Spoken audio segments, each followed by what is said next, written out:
Meio-dia e 1, estamos chegando com o J1. Hoje é terça-feira, dia 11 de dezembro.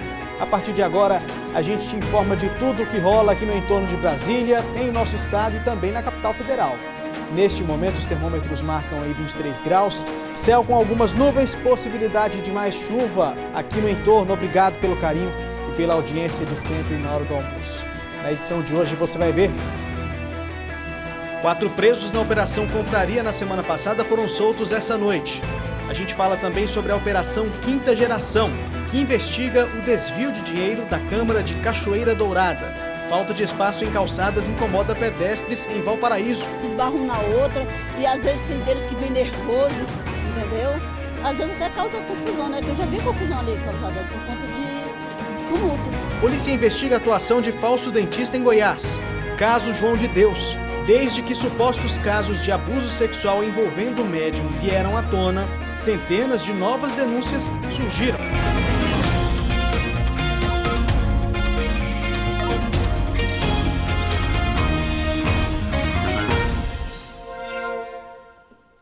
Ótima tarde para você.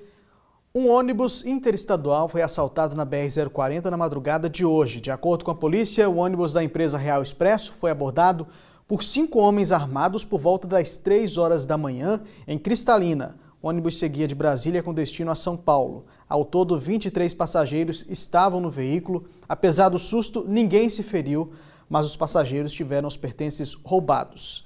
Até agora, ninguém foi preso. Outro assunto agora: Jaime Rincon e os outros 3 presos na Operação Confraria na semana passada foram soltos essa noite. A operação é um desdobramento da Cash Delivery. César Vaz, Márcio Gomes Borges e a mulher dele, Meire Cristina Rodrigues, foram liberados pouco depois da meia-noite. Apenas Jaime deu uma rápida declaração na porta da Polícia Federal. Os advogados estão cuidando disso.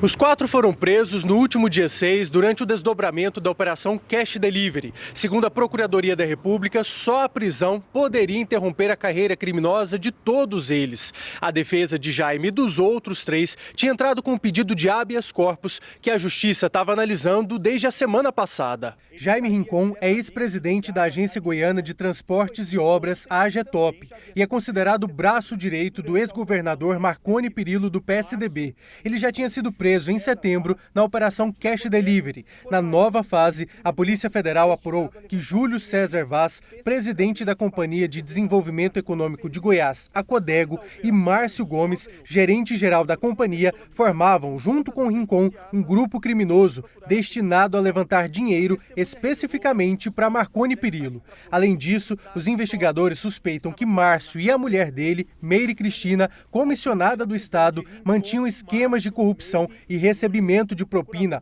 usando a estrutura da Codego para manter uma vida de luxo. Segundo a PF, eles mantêm imóveis de alto padrão, como essa casa em Búzios, e Márcio teria trocado de carro 30 vezes em apenas 3 anos. A nova fase da operação foi deflagrada depois que uma pessoa que sabia das negociatas fez a denúncia. Ela contou para a Polícia Federal que a corrupção extrapolava os muros da AGETOP. A gente fala agora sobre o desdobramento da Operação Quinta Geração, que investiga o desvio de dinheiro da Câmara de Cachoeira Dourada, no sul do estado. A Justiça determinou que os suplentes dos vereadores afastados por envolvimento no esquema assumam os cargos imediatamente. A decisão do juiz Guilherme Sarri estabelece que os suplentes Antônio Carlos Pereira, do PSB, e Manuel Panta dos Reis Neto, do MDB, assumam as vagas na Câmara de Vereadores de forma imediata. Os parlamentares substituem o então presidente da Casa, Roberto Carlos de Castro, do MDB, Alexander Souza Alves, do PR, e João Batista de Souza, do PSB, afastados em setembro, depois da Quinta Geração. Operação do Ministério Público que investigou vereadores, empresários e assessores parlamentares suspeitos de desviar mais de R$1 milhão da Câmara Municipal de Cachoeira Dourada. De acordo com as investigações, o dinheiro público era desviado através do superfaturamento de contratos que não existiam e ainda com a nomeação de servidores fantasmas para os gabinetes dos vereadores. A decisão inicial afastou os políticos por 120 dias, mas os suplentes entraram na justiça requerendo o mandato. Antônio Carlos Pereira, que ficou com a primeira suplência, assume a cadeira antes ocupada por João Batista. Manuel Panta assume o mandato que era de Roberto Carlos. A vaga de Alexander Souza Alves vai continuar em aberto, porque Adeir João Silva, do PR, que ficou na terceira suplência, também é investigado na operação. Os parlamentares aguardam agora para saber se continuam até o final da gestão ou se cumprem apenas o mandato tampão. Eles não têm prazo para sair. O que nós temos é a decisão que determina a posse deles. Vai ter que ser discutido na justiça, caso outros vereadores tenham que retornar, no meu posicionamento, acredito que eles têm que buscar, né, para a reintegração deles na casa. Mas, por enquanto, eles assumem, tomam posse e não tem prazo determinado para sair. A nossa produção não conseguiu contato com os vereadores afastados, Roberto Carlos de Castro, do MDB, Alexander Souza Alves, do PR e João Batista de Souza, do PSB. Na Câmara da cidade, ninguém quis comentar a decisão. E o deputado Daniel Messac, preso na última sexta-feira na Operação Poltergeist, foi levado ao Ministério Público para prestar depoimento, mas preferiu ficar calado diante dos promotores. O deputado é suspeito de comandar esquema de contratação de funcionários fantasmas na Assembleia Legislativa. Daniel Messac chegou à sede do GAECO cercado por um esquema de segurança. Vamos preservar a imagem dele, por favor.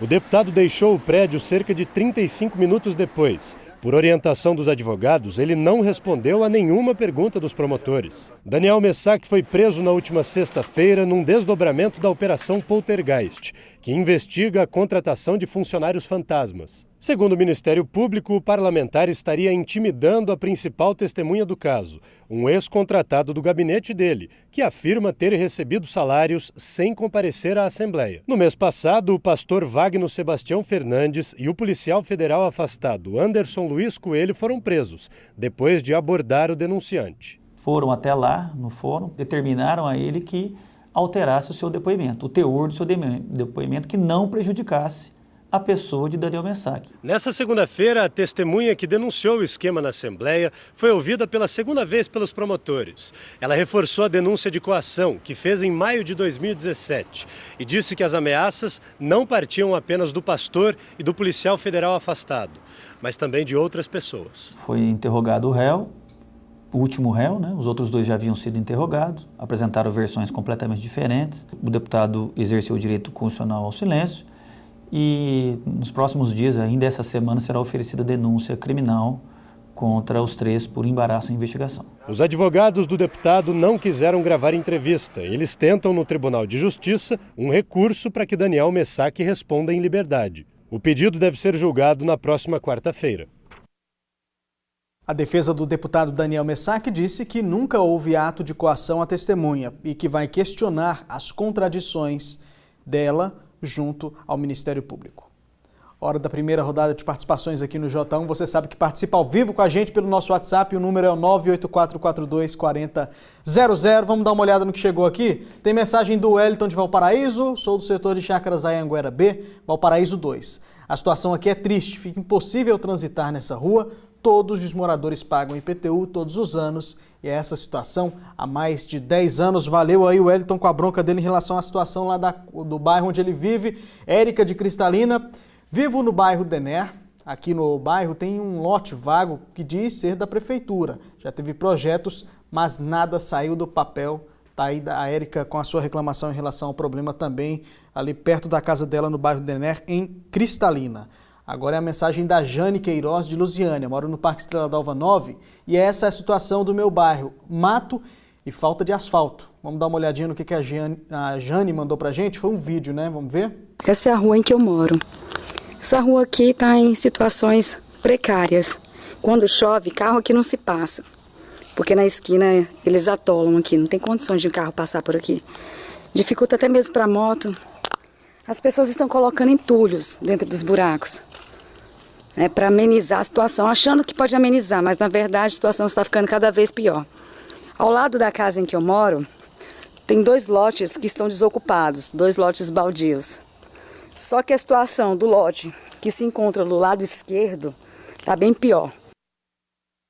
Situação complicada que essa moradora está vivendo por ali, ó, e ela fez certinho, né, gente? Filmou com o celular deitado, narrou tudo que estava acontecendo e mostra, inclusive, a situação do mato dos dois lados aí, tem lotes baldios e o mato está praticamente invadindo já a casa dela. É uma pena ver uma situação como essa, mas parabéns pela moradora que fez certinho, filmou direitinho e mandou aqui pra gente.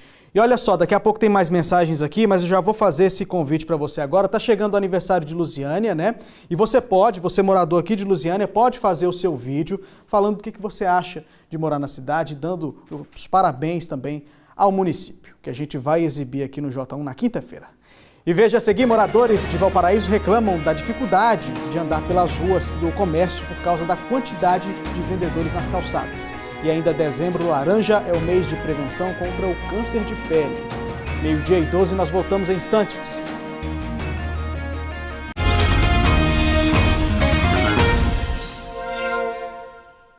Voltamos com o J1. Moradores de Valparaíso entraram em contato com a gente pelo WhatsApp para sugerir uma reportagem sobre a falta de espaço para o pedestre trafegar ali pelas ruas do comércio da cidade. Essa situação tem incomodado muito porque as calçadas estão sendo tomadas pelos lojistas. É só o comércio abrir as portas para a confusão começar. São pessoas em meio a produtos, ambulantes e às vezes até moto passa por cima das calçadas do centro de Valparaíso. E esse tumulto todo atrapalha e incomoda quem passa por aqui. Porque sobra pouco espaço, né? Aí não tem jeito, nem desviar um do outro. Estamos se batendo aí um no outro. E a situação é ainda pior para quem tem algum tipo de deficiência. Passar pelas calçadas tem sido um desafio. Todo dia eu venho trabalhar, todo dia eu passo, mas é ruim, mas a gente passa, né? A gente dá um jeito. De acordo com a lei, a calçada pode sim ser utilizada pelo comerciante, mas desde que não obstrua a passagem de pedestre, respeitando aí uma metragem de 1,5 m a 2 metros. Mas na prática não é bem isso que acontece, não. Muitas vezes as pessoas acabam se esbarrando porque não tem espaço para passar. São tantas araras de roupas que o cliente mal consegue olhar o produto que fica exposto do lado de fora da loja. Esbarram na outra e às vezes tem deles que vem nervoso, entendeu?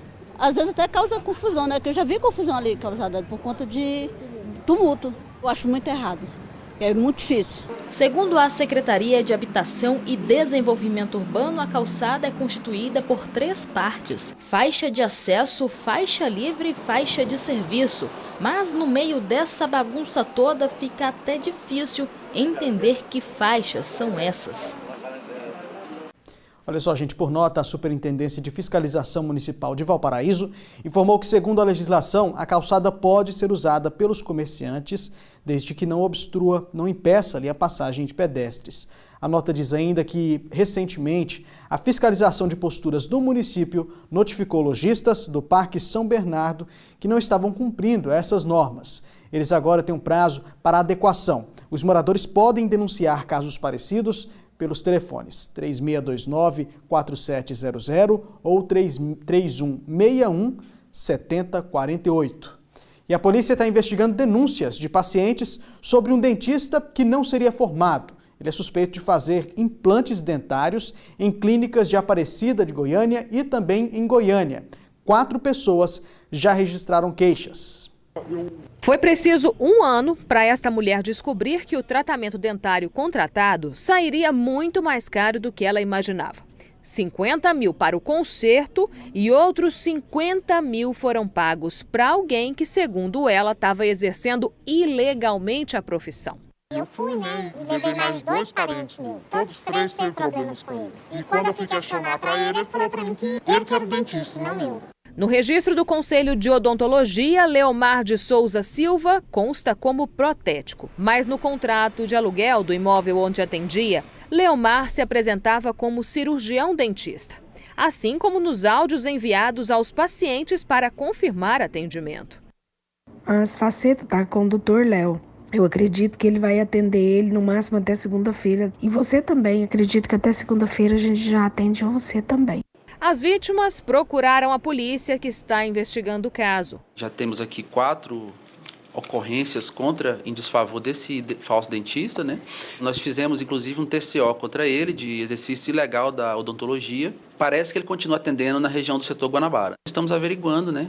E aí mandamos para o judiciário. Além da polícia, as vítimas também procuraram o Conselho Regional de Odontologia para denunciar o falso dentista. A fiscalização esteve na clínica, que fica numa avenida de grande circulação, aqui no setor Garavela, em Aparecida. Mas os fiscais encontraram a clínica desse jeito, fechada. Segundo os vizinhos, o dono esteve aqui há mais ou menos 2 meses, levando móveis e equipamentos, e não apareceu mais por aqui. Não é proibido o técnico prótese dentária ser proprietário de uma clínica odontológica. Entretanto, nunca um técnico em prótese dentária pode encostar na boca de um paciente. 3 vítimas acompanham o desenrolar do caso fora do Brasil e também querem ser ressarcidas. Fez 3 implantes no meu dente, né? Um aqui que caiu, não ficou. Eu lamento muito, né, disso ter acontecido comigo, com várias pessoas e peço que um dia eles paguem por isso. Nós procuramos a clínica onde o suspeito de atuar como dentista atendia, mas a empresa disse que não foi notificada pelo Conselho Regional de Odontologia e não sabe do que se tratam as denúncias. Vamos falar agora de saúde, gente, do Dezembro Laranja, que faz um alerta sobre a prevenção do câncer de pele. Tem 90% de cura se for descoberta no início. É uma rotina de todos os dias. São 3 protetores solares. Um com fator de proteção 70 para a região do pescoço e peito, e também no rosto. Mas a Yasmin tem outros 2 bloqueadores de sol, com fatores 50 e 60. Todo cuidado é pouco antes de sair de casa e enfrentar a luz do sol. Aos 23 anos, a Yasmin descobriu câncer de pele, onde hoje existe uma cicatriz. Antes estava uma pinta. Eu tinha uma pinta, que inclusive era bonita, todo mundo achava bem bonita. Aí o meu irmão começou a desconfiar dela e falava, vai no dermatologista, que isso pode ser alguma coisa séria. Aí eu enrolei mais ou menos 1 ano para ir. Aí quando eu fui no dermatologista, a gente descobriu que era melanoma maligno. Foram 2 procedimentos, primeiro de retirada da pinta e depois uma cirurgia para remover uma área maior de células cancerígenas. A primeira vez que eu fui, o dermatologista ele falou que a gente ia acompanhar por 3 meses para ver se ela mudava o formato ou o tamanho. Aí quando eu voltei 3 meses depois, ele viu que estava diferente, aí a gente marcou para fazer a microcirurgia para tirar. Segundo o Instituto Nacional do Câncer, 30% de todos os tumores malignos no Brasil correspondem ao câncer de pele. É o tipo de tumor mais comum no país. Por isso, a campanha Dezembro Laranja quer chamar a atenção para a prevenção e diagnóstico precoce da doença. Os percentuais de cura chegam a 90% quando os tumores são descobertos logo no início, de acordo com o Instituto. Esta médica dermatologista alerta para as pintas que podem ser sinal de melanoma, o tipo mais agressivo de câncer de pele. Às vezes as pessoas ignoram, né? Surgiu uma manchinha, mas deixa aquilo ali, passando o tempo, na correria do dia a dia, não se atenta a procurar um profissional adequado para estar avaliando aquela lesão. A Ângela está em uma batalha justamente contra um grave tipo de melanoma. Ela retirou 2 pintas de onde surgiram os tumores. Mas o câncer se espalhou para os pulmões e também na região torácica. A rotina é difícil. Eu faço a medicação a cada 15 dias, eu tenho o catéter, porque as veias já estão bastante judiadas. Como te falei, são 5 cirurgias nessa brincadeira, desde a descoberta, mas a fé continua inabalável. Até mesmo pintas muito pequenas podem ser perigosas. Ainda em tratamento, Ângela alerta sobre o que muita gente esquece. Câncer de pele pode matar. O melanoma tem 90% de chance de cura se descoberto antes de metástase. Infelizmente eu não acompanhei e não descobri antes. Então, se realmente eu tivesse tido o cuidado, tivesse conseguido entender que essa pinta crescendo, ela realmente era mortal e realmente era um câncer que eu deveria ter procurado um profissional da área de saúde com antecedência, eu não estaria passando por isso hoje. Aí tem que cuidar, tem que prevenir mesmo. E agora a gente vai para mais uma rodada de participações pelo nosso WhatsApp 98442-4000. O que é que chegou para a gente aqui? Mensagem da Márcia, Morada da Serra. Boa tarde, reclamo da falta de asfalto no bairro América C, conhecida como Chiola. Já vai para mais de 4 anos que a situação por aqui é essa. Pedimos ajuda às autoridades. Valeu, Márcia, aí pela mensagem. Outro recado que chegou para a gente também foi o recado, olha aqui, vamos ver de quem que é, do Clóvis Jesus de Águas Lindas. Boa tarde, J1. Este problema de postes com luzes acesas é recorrente aqui no setor 14 de Águas Lindas de Goiás. São vários postes com luzes acesas durante 24 horas por dia e já foi avisado ao pessoal da Enel que não resolveram nada até agora. Valeu, Clóvis, pela mensagem, pela denúncia aí dos postes com as luzes acesas durante o dia também. Henrique, em Cristalina, queria te pedir que falasse aí sobre as 3 quadras daqui da cidade. À noite, o quiosque e as quadras viram ponto de drogas pela falta de iluminação e descaso. Já não tem mais como sair de casa. Henrique de Cristalina mandando a sua mensagem. Você de qualquer cidade aqui do entorno de Brasília pode mandar o seu recado que a gente lê. Lembrando, para você aqui de Lusiânia, para mandar a sua mensagem, grava um vídeo aí desejando feliz aniversário para Lusiânia, que completa aniversário nesta semana. E acompanhe depois dos comerciais, site de pré-matrícula da rede das escolas públicas de Lusiânia continua fora do ar. E ainda as acusações de abuso sexual contra o médium João de Deus. É daqui a pouco.